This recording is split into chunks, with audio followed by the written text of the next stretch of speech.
সুপ্রিয় দর্শক, আজকে আমরা আছি মুহুরী প্রজেক্টের একটা বিস্তীর্ণ গ্রামের ভেতরে, যেখানে চা দোকানে আমরা চা খেলাম, কিছু আড্ডা দিলাম। তো কিছু প্রশ্ন আমার ছিল প্রিন্স আব্দুল্লাহর কাছে। এখানে প্রিন্স আব্দুল্লাহকে তো খুঁজেই পাওয়া যায় না। আমি সোনাগাজীতে অনেকভাবে খুঁজেছি, অনেকভাবে তাকে আমার কাছে আনার চেষ্টা করেছি। তিনি আসলে এত ব্যস্ত থাকেন, সেই ব্যস্ততার মাঝে আসলে সময় দিতে পারেন না। তো প্রিন্স আব্দুল্লাহ, আপনি কেমন আছেন?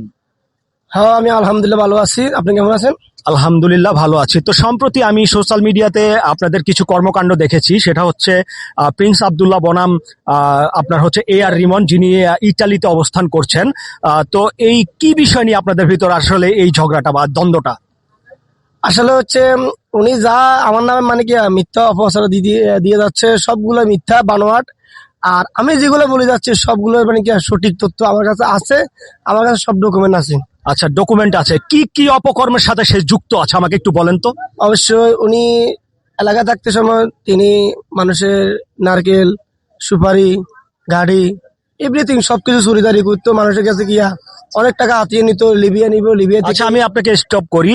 লিবিয়ার এটা বিষয়টা পরে আসি। আপনি যে এগুলা বলতেছেন, আপনার কাছে কি কোনো শক্ত ডকুমেন্ট আছে? অবশ্যই আছে। হ্যাঁ, অবশ্যই আছে, ডকুমেন্ট আছে। আমার কাছে আমার গুগল কেউ যদি বলে যে আপনি প্রমাণ শো করেন, প্রমাণ শো করতে পারবেন? অবশ্যই আমার গুগল ড্রাইভে সব তার তথ্য সব কিছু এভরিথিং আমার ডকুমেন্টে আছে। আচ্ছা, আরেকটা বিষয় জানতে চাই, সেটা হচ্ছে লিবিয়ার যে বিষয়টা খুব স্পর্শকাতর। লিবিয়ার যে মানব পাচারের যে বিষয়টা, এই লিবিয়ার বিষয়টা একটু বলেন তো আমাকে। উনি লিবিয়া মানুষ থেকে অনেক মানুষ থেকে যে লিবিয়া থেকে ইটালি নিবে এই ধরনের কথা বলি, অনেক মানুষ থেকে টাকা হাতিয়ে নিছে, এবং কি আমার কাছে প্রমাণ সহ আছে। আপনার কাছে প্রমাণ আছে? মানে অনেক পরিবার সর্বশান্ত হয়েছে ওর জন্য না? এখন সে লিবিয়ার কোন অঞ্চলে বা কোন জায়গায় অবস্থান করছে আপনি কি জানেন? লিবিয়া না, উনি তো এখন বর্তমানে আসা যায় ইটালি। আচ্ছা, ইটালি, সরি, ইটালির কোন জায়গায় অবস্থান করছে? আমার ধারণা উনি সম্ভবত আছে রোমের পাশে, আশেপাশে হতে পারে। রোমের আশেপাশে। আপনি যদি অ্যাকশন নিতে চান, সেক্ষেত্রে বাংলাদেশ যেই গভর্নমেন্ট আছে তার মাধ্যমে আপনি অ্যাকশন নিতে পারবেন, আপনার কাছে যদি লিগ্যাল ডকুমেন্ট থাকে। আর হচ্ছে ইটালির গভর্নমেন্টের সাথে আমি যোগাযোগ করব, যাতে এর বিষয়ে একটা পদক্ষেপ গ্রহণ করা যায়। কারণ মানব পাচার আমরা কেউই কাম্য করি না। তো অনেকেই সর্বশান্ত হয়েছে। আর কোনো অকারেন্স আছে কিনা? অকারেন্স বলতে এখন শুনতেছি আমার কাছে অনেক বন্ধু বান্ধব ইটালি থেকে আমাকে তথ্য সহ দিয়েছে। উনি নাকি ওখানে গিয়ে মানে ইটালি গিয়ে মানুষ শুনলাম যে ইটালি গিয়ে মানুষ লাইফ সেটেল হয়ে যায়। উনি ওখানে গিয়ে মানে কি মানুষের বাইক চুরি করে, সাইকেল চুরি করে, এবং কি মানুষের যে ফল ফুট রাখে বাসের মধ্যে ধরে থাকে ধরায়, মানে কি ওই জিনিসগুলো পর্যন্ত তিনি চুরিদারি করে মানে কি এগুলো মানুষের সব জিনিস নষ্ট করে, মানে মানুষের হক, এক কথা মানুষের হক নষ্ট করতেছে। আচ্ছা, আপনি তার বিচার চান কিনা? অবশ্যই আমি তার বিচার চাই, আমার দেশে আনতো নাকি। মানে তীব্র নিন্দা জানান? তীব্র নিন্দা জানান, মানে এটা 100 থেকে 100। এখন আপনি দেশে ফিরিয়ে আনার জন্য যদি কোনো প্রশাসনের সাহায্য লাগে, আমার সাথে যোগাযোগ করবেন পার্সোনালি। আর যত ডকুমেন্টস আছে, তার যত অকারেন্সের ডকুমেন্ট, সব ডকুমেন্ট গুলো আমাকে সেন্ড করবেন আর কি। আমি প্রশাসনের কাছে যাচ্ছি না এই জন্য, কারণ সতর্কগুলো আমার বন্ধু।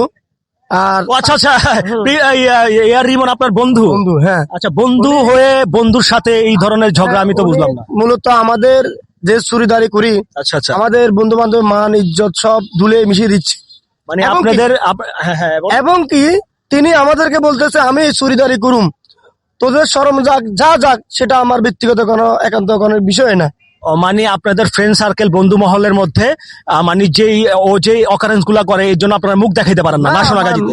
আমরা সব বন্ধু বান্ধব তাকে আমরা বলতেছি এসব থেকে সরে যাও, আমাদেরকে মানুষ নানা ধরনের বিভ্রান্তি করতেছে।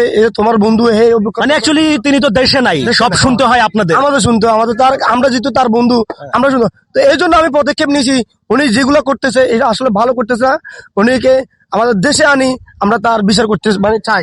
আচ্ছা আচ্ছা, তার মাধ্যমে ওখানে তার কিছু বড় ভাই আছে, ফ্রেন্ড আছে, বা ছোট ভাই আছে, ওদেরকে আমি একটা রিকোয়েস্ট করবো এই ভিডিওর মাধ্যমে। এই ভিডিওর মাধ্যমে তাদের নাম হচ্ছে মোহন, রায়ান, এবং কি আপনার আরো অন্য আছে, বাইরে আছে। মানে ওদেরও বিচার চান আপনি? না, বিচার চায় না, ওনারা ওর পাশে থাকে আর কি, মানে থাকে। ওর তথ্যগুলো ওরা আমাদেরকে দেয়। ও আচ্ছা আচ্ছা, ওদের মাধ্যমে আপনি তথ্যগুলো পান, খুঁজে পায়। আচ্ছা, আমি ওদেরকে বলতে চাই যে আপনারা দ্রুত আমার কাছে এআর রিমনকে পাঠাই দেন বা বাংলাদেশে পাঠাই দেন, বাকি ব্যবস্থা আমরা নিজেও করবো। আচ্ছা, ওই যে আগের দিনের মুরব্বীরা বলতো যে মন্দার গাছের লগে বান্দি হিমবার বাসা লাগাই দিব। আপনি যদি এরকম একটা সুযোগ পান, সেটা কি করবেন না? অবশ্যই আমি 100 থেকে 100 করবো এটারই ডাইরেক্ট কি মানে আপনি আইন নিজের হাতে তুলে নিবেন? না, আমি এমন কিছু করবো না যাতে তার কোনো ক্ষয়ক্ষতি হয়। আমি জাস্ট মানে বুঝতে হবে মানুষ হিমবার বাসা লাগাই দিবেন। এই তো এইটাই তো সবচেয়ে মানে কি শাস্তি, বড় শাস্তি। আচ্ছা আচ্ছা আচ্ছা আচ্ছা। তো সর্বশেষ আমি দর্শকদেরকে বলবো, আপনারা যারা এতক্ষণ আমাদের সাথে ছিলেন, তো এআর রিমনকে নিয়ে আপনাদের যদি কোনো অভিজ্ঞতা থাকে, সেই অভিজ্ঞতাগুলো আপনারা কমেন্ট বক্সে জানিয়ে যাবেন। এবং কি আমাদের সোনাগাজী সবাই জানে, অত্র এলাকা সোনাগাজী, এবং কি তার আশে যে ভুঞ্জা বাজার, তার এলাকার লোকও জানি উনি কেমন। মূলত উনি একজন চোরা রিমিন না, দালাল রিমিন না। এর দালাল না থাক, মিডিয়ার সামনে এভাবে চোরা দালাল বলতে হয় না, যেহেতু আপনার বন্ধু। আমার বন্ধু আমাদের মানে যে সব শেষ দুই। আচ্ছা আচ্ছা আচ্ছা, আমি সমবেদনা জানাই। আপনি আসলে এটা আমরা সবাই সোশ্যাল মিডিয়াতে দেখবে, সবাই এটার বিচার তারা কমেন্ট বক্সেই বলে যাবে যে কার দোষ আছে কার দোষ নাই। তো আপনারা কাদা ছুড়াছুড়ি আর করবেন না, আমি এটাই আহ্বান জানাবো। আহ্বান করবেন, ঠিক আছে, আমি মানি, আমি আপনার কথা অ্যাকসেপ্ট করে নিয়েছি, আমরা এগুলো করবো না। তো উনি নেক্সট টাইম যদি আমার নামে কোনো ভিডিও বা তৈরি করে, কন্টেন্ট তৈরি করে, এটার জন্য আমি কি আপনি কি মানে আপনি আরো 10টা ভিডিও বানাবেন? হ্যাঁ অবশ্যই, আমি এটা 10টা মানে একটা ভিডিওর বদলে 10টা ভিডিও 10টা ভিডিও মানে চালাদারি হবে। আচ্ছা আচ্ছা, মিডিয়াতে প্রচার করবেন। তো সবাই সুস্থ থাকবেন, সুন্দর থাকবেন। আজকের এই প্রোগ্রাম থেকে আমরা এখনই বিদায় নিচ্ছি। আমার সাথে ছিলেন প্রিন্স আব্দুল্লাহ, এবং যার নামে কথাবার্তা হয়েছিল সে হচ্ছে এআর রিমন, যিনি ইটালিতে অবস্থান করছেন, বর্তমানে ইটালিতে অবস্থান করছেন। তো সবাই সুস্থ থাকবেন, সুন্দর থাকবেন। আসসালামু আলাইকুম।